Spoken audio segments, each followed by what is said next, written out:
ধর্মের বেলায় ঐক্যবদ্ধ না দেশের বেলায় ঐক্যবদ্ধ? তাহলে দেশ রক্ষার ঐক্য আর ধর্ম রক্ষার ঐক্য একরকম নয়। ব্যাপারটা বুঝতে না পেরে আজকাল অনেকে জগা খিচুড়ি পাকিয়ে ফেলে, লেজে গোবরে একাকার করে ফেলে। দেশ রক্ষার ঐক্যের রূপরেখা দিয়েছেন রাসূল মদিনা সনদে, আর ইমান রক্ষার ঐক্যের রূপরেখা দিয়েছেন আল্লাহ কোরআনে। দেশ রক্ষার ঐক্যের রূপরেখা আর ইসলাম রক্ষার ঐক্যের রূপরেখা এক নয়। একাকার করে ফেলতে যারা চেষ্টা করে এরা হয়তো ঐক্যের নীতিমালা জানেই না, আর না হয় জানে কিন্তু অসৎ উদ্দেশ্য চরিতার্থ করার জন্য পার্থক্যের কথা জাতির সামনে প্রকাশ করে না। তাই আমরা মদিনা সনদ থেকে দেশ রক্ষার ঐক্যের রূপরেখাটা গ্রহণ করি। আল্লাহ রসুল মদিনা সনদে উল্লেখ করে দিয়েছিলেন, বাইরের কোনো শত্রু মদিনার ইহুদিদের উপর হামলা করলে ইহুদিদের পক্ষ হয়ে মদিনার মুসলমানেরা বাইরের শত্রুদের সাথে যুদ্ধ করতে হবে। ঠিক তেমনিভাবে বাইরের কোনো শত্রু যদি মদিনার মুসলমানদের উপর হামলা করে, মদিনার বসবাসকারী ইহুদিদের মদিনার মুসলমানের পক্ষ হয়ে বাইরের শত্রুর সাথে মোকাবেলা করতে হবে। এই ক্ষেত্রে দেশ রক্ষার বেলায় মুসলমান অমুসলমান সবাই ঐক্যবদ্ধ। এই ঐক্যবদ্ধতার জন্য এক নম্বর শর্ত হলো প্রত্যেকের ধর্মীয় স্বাধীনতা দিতে হবে। 2 নম্বর শর্ত হলো দেশপ্রেমিক হতে হবে। 3 নম্বর শর্ত হলো রাষ্ট্রদ্রোহিতামূলক কর্মকাণ্ড থেকে নিজেকে বিরত রাখতে হবে। বলুন, এগুলি ইসলামী ঐক্যের রূপরেখা না দেশ রক্ষার ঐক্যের রূপরেখা? দেশ রক্ষার ঐক্যের রূপরেখায় সব মুসলমান একত্র হওয়ার কথা নয়। দেশের সমস্ত বাসিন্দা মুসলমান অমুসলমান নির্বিশেষে সবাইকে ঐক্যবদ্ধ হওয়ার কথা। এমত অবস্থায় কোনো মুসলমান যদি দেশের স্বার্থবিরোধী কর্মকাণ্ডে লিপ্ত হয়, সেই মুসলমান হবে রাষ্ট্রদ্রোহী।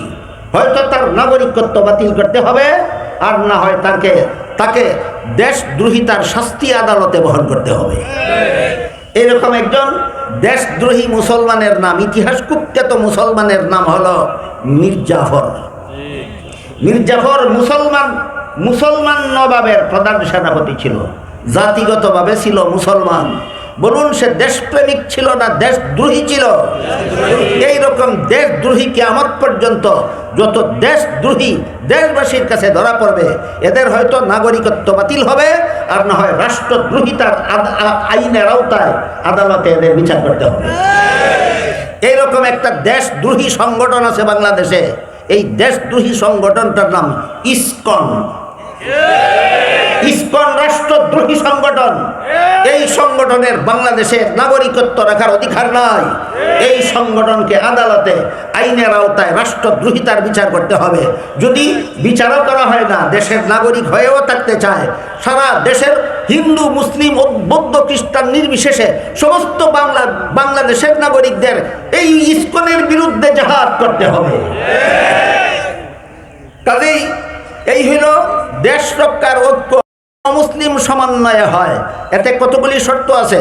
1 নম্বর শর্ত সকলের ধর্ম পালনের স্বাধীনতা থাকবে। 2 নম্বর শর্ত দেশপ্রেমিক হতে হবে। 3 নম্বর শর্ত রাষ্ট্রদ্রোহিতার থেকে বিরত থাকতে হবে। এইগুলি ইসলাম রক্ষার ঐক্য না দেশ রক্ষার ঐক্য? এগুলো দেশ রক্ষার ঐক্যের রূপরেখা সবিস্তারে আল্লাহ রসুল মদিনা সনদে উল্লেখ করে দিয়েছেন। যারা দেখার সুযোগ আছে মেহরবানি করে দেখে নেবে। এবার আমরা আলোচনা করব দিন রক্ষার ঐক্যের রূপরেখা দেশ রক্ষার ঐক্যের রূপরেখার মতো নয়। দিন রক্ষার ঐক্যের রূপরেখা আলাদা। এই ব্যাপারে আল্লাহ সূরা আলে ইমরানের 103 নম্বর আয়াতে বলেন, ওয়াতাসিমু বিহাবলিল্লাহি জামিআন ওয়া লা তাফাররাকু। এখানে আল্লাহ মুমিন মুসলমানদেরকে সম্বোধন করে বলেছেন, হে মুমিন মুসলমানেরা, তোমরা আল্লাহর দিন পালনের মাধ্যমে ঐক্যবদ্ধ হও। হিন্দুরা আল্লাহর দিন পালনের মাধ্যমে ঐক্যবদ্ধ হওয়ার কথা বলা হয়েছে না শুধু মুসলমানেরা? তাহলে মুসলমানের ঐক্যের রূপরেখা হলো আল্লাহর দিন পালন হলো মুসলমানদের ঐক্যের প্ল্যাটফর্ম। আল্লাহর দিন হলো মুসলমানের ঐক্যের প্ল্যাটফর্ম। আমাদের সমাজে আজকাল অনেকেই ঐক্যের আহ্বান জানান, আসুন সব মুসলমানেরা ঐক্যবদ্ধ হয়ে যায়। কোথায় গিয়ে ঐক্যবদ্ধ হব? আমার দলটা বড়, আমার দল শক্তিশালী, আমাদের দেশের কর্মী বেশি, আমার দলের সদস্য বেশি, সুতরাং ক্ষুদ্রতম দলগুলি আমার দলে এসে ঐক্যবদ্ধ হও। এগুলি ইসলাম বিরোধী কথাবার্তা। আল্লাহ বলেননি যার দল বড় তার সাথে ঐক্যবদ্ধ হও। আল্লাহ বলেননি যার দলের কর্মী বেশি তার সাথে ঐক্যবদ্ধ হও। আল্লাহ বলেননি যার দলের সদস্য বেশি তার সাথে ঐক্যবদ্ধ হও। আল্লাহ বলেন, হে মুসলমানেরা, সমস্ত মুসলমান সম্মিলিতভাবে আল্লাহর দিন পালনের মাধ্যমে ঐক্যবদ্ধ হও। বলুন, আল্লাহ কোন দলের সাথে ঐক্যবদ্ধ হওয়ার কথা বলেছেন, না আল্লাহর দিন পালনের মাধ্যমে ঐক্যবদ্ধ হওয়ার কথা বলেছেন? তাহলে আল্লাহর দিন বলতে আল্লাহ কি বুঝান একটু আমরা বোঝার চেষ্টা করি। আল্লাহ পাক রব্বুল আলামিন সূরা শুরার 11 নম্বর আয়াতে বলেছেন আকিমুদ্দিন। এই যে দিন শব্দ, এখানে আল্লাহ দিন শব্দকে ইসলামের বিশুদ্ধ মতবাদ অর্থে ব্যবহার করেছেন। এটা হলো বাংলা ভাষা, ইসলামী পরিভাষায় বলা হয় সহি আকীদা। আকিমুদ্দিনের অর্থ হলে মুমিন মুসলমানেরা তোমরা সবাই মিলে ইসলামের সহি আকীদা পোষণ করো, ইসলামের বিশুদ্ধ মতবাদে অটল থাকো। সূরা শুরার 13 নম্বর আয়াতে আল্লাহ দিন বলতে বুঝিয়েছেন ইসলামের সহি আকীদা। হে মুসলমানেরা, তোমরা সবাই ইসলামের সহি আকীদা পোষণ করার মাধ্যমে ঐক্যবদ্ধ হও। ইসলামের নামে ভ্রান্ত আকীদা পোষণকারীদের সাথে ঐক্যবদ্ধ বলেছেন, না ইসলামের সহি আকীদা পোষণের মাধ্যমে ঐক্যবদ্ধ হও? ইসলামের সহি আকীদা বলতে কি বোঝায় আর ভ্রান্ত আকীদা বলতে কি বোঝায়, দুটি উদাহরণ দিচ্ছি। কিছু ধর্ম বিশ্বাস এমন আছে যেগুলি ধর্মের ইসলামের নামে করা হয়, কিন্তু আসলে এগুলি ইসলাম ধর্মের মতবাদই নয়, সেগুলি কুফরি মতবাদ। ইসলামের নামে কুফরি মতবাদ পোষণকারী মানুষের অভাব ছিল না অতীতেও, অভাব নাই বর্তমানেও। এর মধ্যে একটা দলের নাম হলো কাদিয়ানি। কাদিয়ানিরা নিজেদের দলের নাম দিয়েছে আহমদিয়া মুসলিম জমাত। মুসলিম জমাত অর্থ মুসলমানের দল, মুসলিম জমাত অর্থ মুসলমানের দল। আপনারা বলুন, কাদিয়ানিরা মুসলমান না কাফের? কাদিয়ানিরা কাফের হইয়া মুসলমানের দল নাম দিয়েছে, অর্থাৎ এরা দাবি করে আমাদের ধর্ম ইসলাম, কিন্তু মতবাদ ইসলামী নয়, মতবাদ কুফরি। এই হইল ইসলামের নামে এমন ভ্রান্ত মতবাদ, যেই ভ্রান্ত মতবাদের কারণে তার ধর্ম আর ইসলাম থাকে না, সে কাফের হয়ে যায়। এমন ভ্রান্ত মতবাদ পোষণকারী একটা দলের নাম হলো কাদিয়ানি। আরেক রকম ভ্রান্ত মতবাদ আছে ইসলামের নামে। এমন ভ্রান্ত মতবাদ পোষণ করলে সরাসরি কাফেরও হয় না, আবার নির্বেজাল মুসলমানও থাকে না। বুঝার জন্য একটু উদাহরণ দিচ্ছি, শুনুন। এক গ্লাস দুধের মধ্যে 1 চামচ কেরোসিন তেল ছেড়ে দিলে দুধ 1 ফোঁটাও থাকে না, না দুধ সম্পূর্ণটাই থাকে, কিন্তু সম্পূর্ণটা কেরোসিনও হয় না। যে কেরোসিন আর দুধের সংমিশ্রণ, যে কারণে এই দুধ আর পান করার যোগ্য থাকে না। দুধ থাকে না, না পান করার যোগ্য থাকে না। ঠিক তেমনি ভাবে ইসলামের নামে এমন কিছু ভ্রান্ত মতবাদ আছে, যেই মতবাদ পোষণ করলে ইসলামটাও পিওর থাকে না, আর সরাসরি কাফেরও হয় না। এই সমস্ত ভ্রান্ত মতবাদের মধ্যে একটি ভ্রান্ত মতবাদ হলো নবীগণকে গুনাহগার মনে করা। নবীগণকে গুনাহগার মনে করা ইসলামের নামে ভ্রান্ত মতবাদ। এই ভ্রান্ত মতবাদ যারা পোষণ করে এরা দিনদার নয়, বদ্দিন। আল্লাহ সূরা আলে ইমরানের 103 নম্বর আয়াতে বদ্দিনদের সাথে ঐক্যবদ্ধ হও বলেননি, বলেছেন হে মুমিন মুসলমানেরা দিনদারের সাথে ঐক্যবদ্ধ হও, দিন পালনের মাধ্যমে ঐক্যবদ্ধ হও। আমার কথা বুঝে থাকলে বলুন, নবীগণকে গুনাহগার মনে করা দিন না বদ্দিনী? তাহলে যারা নবীগণকে গুনাহগার মনে করে এদের সাথে ঐক্যবদ্ধ হওয়ার কথা আল্লাহ কোরআনের কোথাও বলেছেন? বলেননি। এরা যদি বলে ও মুসলমান, আল্লাহ কোরআনে বলেছেন ওয়াতাসিমু বিহাবলিল্লাহি জামিআন ওয়া লা তাফাররাকু, হে মুসলমানেরা তোমরা ঐক্যবদ্ধ হও, পরস্পরে বিচ্ছিন্ন হয় না। এখানে একটা সূক্ষ্ম কারচুপি এরা করে থাকে। আল্লাহ ঐক্যবদ্ধ হও বলেছেন, এই কথাটা বলে দিন পালনের মাধ্যমে ঐক্যবদ্ধ হও, ওই দিন পালনের কথাটা বলে না। কেন বললে এই বেহায়াদের মুখে ঐক্যের কথা শোভা পায় না, মানুষ বুঝে ফেলবে। এই জন্য কোথায় গিয়ে ঐক্যবদ্ধ হব এটা আল্লাহ বলেছেন, ওরা বলে না, শুধু বলে মুসলমান ঐক্যবদ্ধ হও। আমার কথাগুলি বুঝে থাকলে বলুন, ইসলাম রক্ষার জন্য যে ঐক্য, এটা কি আমার দল তোমার দল, অমুক দল তমুক দলের ভিত্তিতে, না আল্লাহর শহীদ দিন পালনের ভিত্তিতে? আল্লাহর শহীদ দিনের এক ব্যাখ্যা হইল ইসলামের বিশুদ্ধ মতবাদ, ইসলামের সহি আকিদা। সহি আকিদার এক ব্যাখ্যা হলো নবীগণকে বেগুনা বিশ্বাস করা। যারা নবীগণকে বেগুনা বিশ্বাস করে, এটা হলো ইসলামের সহি আকিদা। যারা এই নবীগণকে গুনাহগার মনে করে, যে ইসলামের নামে ভ্রান্ত মতবাদ, তুমি দিনদার না, তুমি বদ্দিন। আল্লাহ কোরআনে বদ্দিনের সাথে মুসলমানকে ঐক্যবদ্ধ হতে বলেননি, দিনদারের সাথে মুসলমানকে ঐক্যবদ্ধ হতে বলেছেন। ইসলামের বিধিবিধান সর্বমোট 3 প্রকার।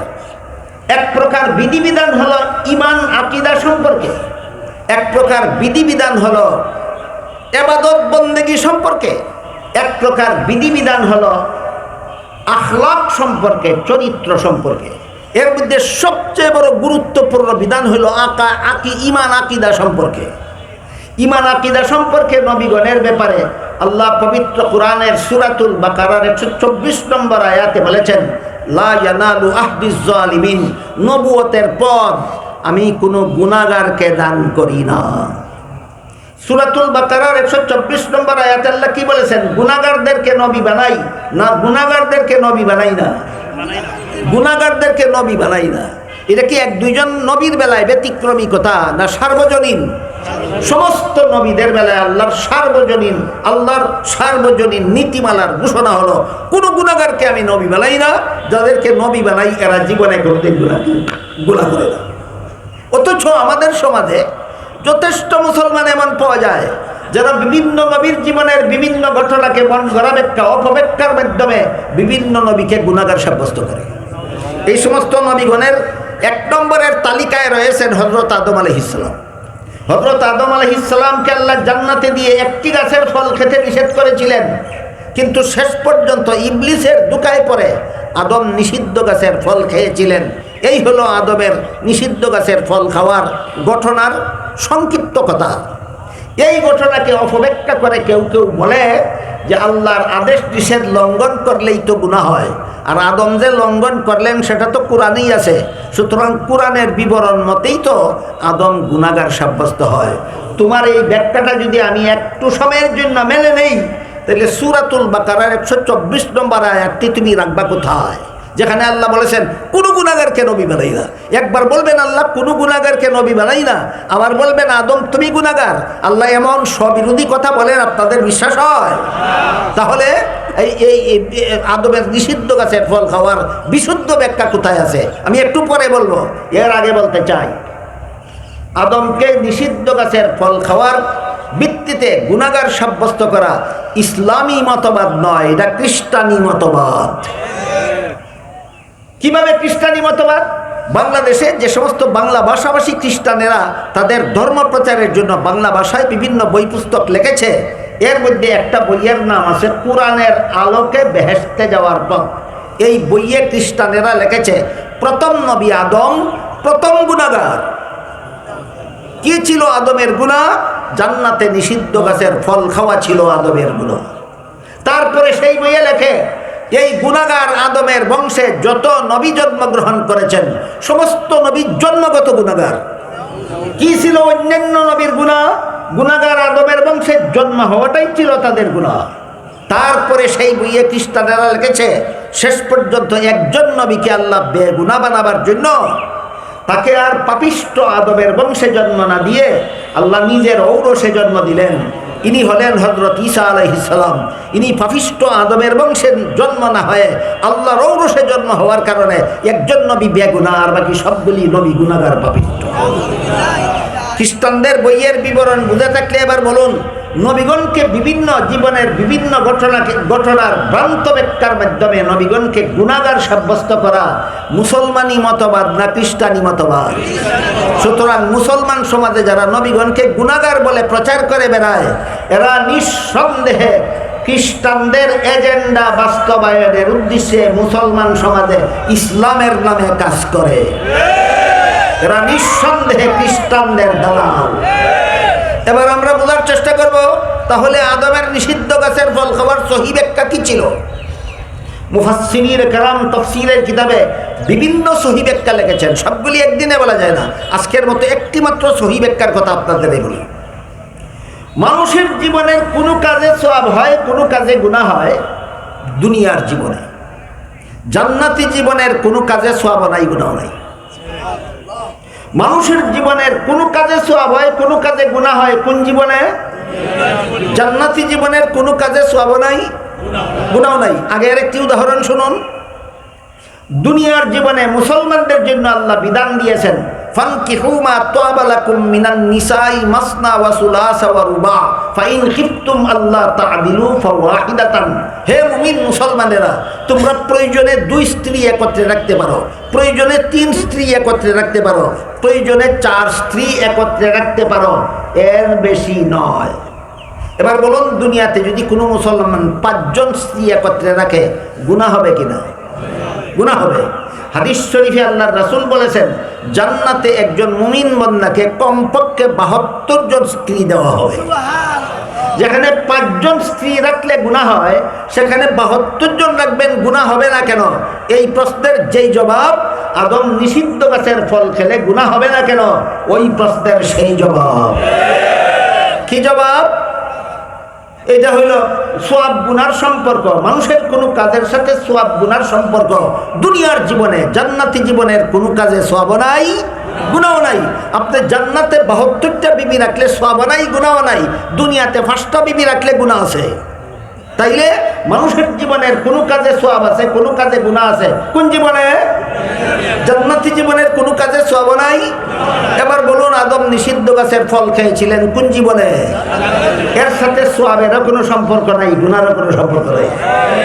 এই ব্যাখ্যাটা যদি আমরা মেনে নেই, তাহলে কোনো গুনাহগারকে আমি নবী বানাই না, আল্লাহর সেই মূলনীতির সাথে সাংঘর্ষিক হয় না সামঞ্জস্যশীল হয়। সুতরাং আমরা ইলমে আকাইদের সিদ্ধান্ত, নবীগণ সমস্ত নবীগণ আজীবন বেগুনাহ, যে ইলমে আকাইদের সিদ্ধান্তকৃত বিষয়, এটা ইসলামের সহিহ আকীদা। সমস্ত নবীগণ বেগুনাহ, এটা ইসলামের সহিহ আকীদা। সূরা শুরার 13 নম্বর আয়াতে আল্লাহ বলেন, ইসলামের সহিহ আকীদায় অটল থাকো। যারা ইসলামের সহিহ আকীদা পোষণ করে এরা দিনদার, এদের সাথে মুসলমান ঐক্যবদ্ধ হও। যারা নবীগণকে গুনাহগার মনে করে এরা দিনদার নয়, বদ্দিন। বদ্দিনের সাথে আল্লাহ কোরআনে মুসলমানদের ঐক্যবদ্ধ হওয়ার কথা বলেন দি।